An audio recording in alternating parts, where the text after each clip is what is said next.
નમસ્કાર મિત્રો, વેધર ઇન્ફોર્મેશનમાં આપનું સ્વાગત છે અને હું છું પરેશ। ખાસ કરીને આજના વિડીયો આપણે પવન, ઠંડી, ઝાકળ અને માવઠાના ઝાપટા વિશેની ખૂબ અગત્યની માહિતી આપવાની છે। સૌ પ્રથમ મારે માહિતી આપવાની છે માવઠાના ઝાપટા વિશેની।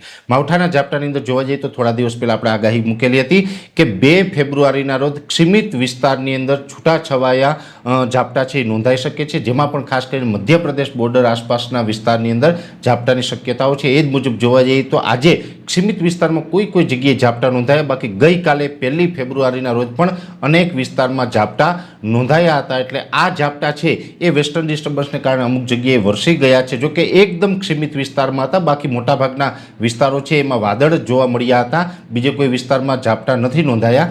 એટલે આ સીમિત વિસ્તારમાં ઝાપટાની આગાહી તે મુજબ ઝાપટા નોંધાયા છે। પણ હવે આવનારા દિવસમાં હમણાં લગભગ 9-10 તારીખ સુધી કોઈ જ પ્રકારના માવઠાની આગાહી નથી। 10 તારીખ પછી પણ એવું હશે તો ચોક્કસથી જણાવશું। 10 તારીખ સુધી તો આગાહી નથી, પણ એનો મતલબ એવો પણ નથી કે 10 તારીખ પછી માવઠું થવાનું છે। એટલે માવઠાની હમણાં કોઈ શક્યતાઓ નથી, જેને કોઈ ચિંતા કરવાની જરૂર નથી। બીજી વાત એ કરવાની છે ઝાકળની। આમ જોવા જઈએ તો ઝાકળનો રાઉન્ડ છે છેલ્લા 3-4 દિવસથી ચાલી રહ્યો હતો। આવતીકાલથી ઝાકળમાં એક મોટી રાહત મળી શકે છે। સીમિત વિસ્તારમાં કોઈ જગ્યાએ કદાચ સામાન્ય ઝાકળ જોવા મળે એ વાત અપવાદ રહેશે, બાકી હમણાં કોઈ ઝાકળનો રાઉન્ડ નહીં આવે। લગભગ 7 અથવા તો 8 ફેબ્રુઆરીથી ઝાકળનો બીજો નવો રાઉન્ડ ચાલુ થશે અને એ પછી 3 થી 4 દિવસ સુધી ફરીથી ઝાકળનો રાઉન્ડ જોવા મળે તેવી શક્યતાઓ રહેલી છે। બીજી વાત કરવાની છે ઠંડીની।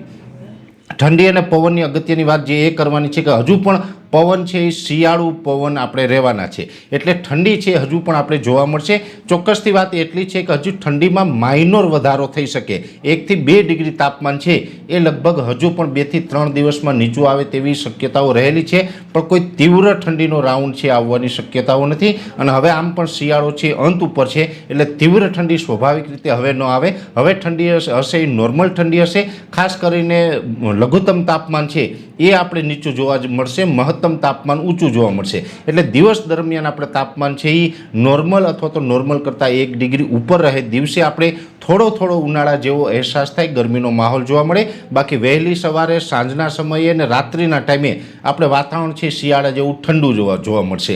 એટલે મિક્સ ઋતુ છે એ આપણે જોવા મળવાની છે। બીજી વાત કરવાની છે પવનની। આમ જોવા જઈએ તો પવનની જે ગતિ છે એ અત્યારે નોર્મલ છે અને હજુ પણ આ પવનની ગતિ નોર્મલ રહેવાની છે। હમણાં કોઈ પવનની ઝડપમાં વધારો નથી થવાનો। ખાસ કરીને પવન છે એ મોટા ભાગે ઉત્તરના પવનો હજી ચાલુ રહેશે। ઉત્તર અને ઉત્તર પૂર્વના જે પવનો હોય છે એને આપણે શિયાળુ પવન કહેવાય છે, અને શિયાળુ પવન જ્યાં સુધી ચાલુ રહે તો આમ તો પાછતરું વાવેતર કરેલું હોય એ પાકમાં પણ ફાયદો કરે છે। જોકે 7-8 તારીખેથી 2-3 દિવસ કદાચ ઉત્તર પશ્ચિમના એટલે કે વાયવ્ય દિશાના આરબના પવનો થાય, તે પછીથી ફરીથી પાછા ઉત્તરના પવનો થશે। એટલે મુખ્યત્વે આમ તો લગભગ 15 થી 20 ફેબ્રુઆરી સુધી ઉત્તરના પવનો હજુ આપણે જોવા મળે તેવી શક્યતાઓ છે। એટલે શિયાળુ પવન છે એ હજી દિશા બદલતા વાર લાગશે, લેટ રહેશે। એટલે શિયાળુ પાક જેને લેટ વાવેલો છે એના માટે પણ આ સારા સમાચાર છે, ફાયદાકારક આ પવન છે એ રહેવાનો છે। એટલે હજુ પણ લગભગ 15-20 તારીખ સુધી તો આપણે ઉત્તરના શિયાળુ પવન ફૂંકાય તેવી શક્યતાઓ છે। એટલે ખાસ કરીને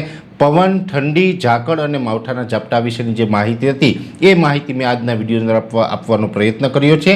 વિશેષ માહિતી છે એ નેક્સ્ટ વિડીયોમાં આપવામાં આવશે। અત્યારે આ વિડીયોની અંદર એટલું જ। અંતમાં દરેક મિત્રોને વિનંતી રહેશે આ વિડીયોને લાઈક આપીને દરેક ગ્રુપમાં શેર કરી દેવો।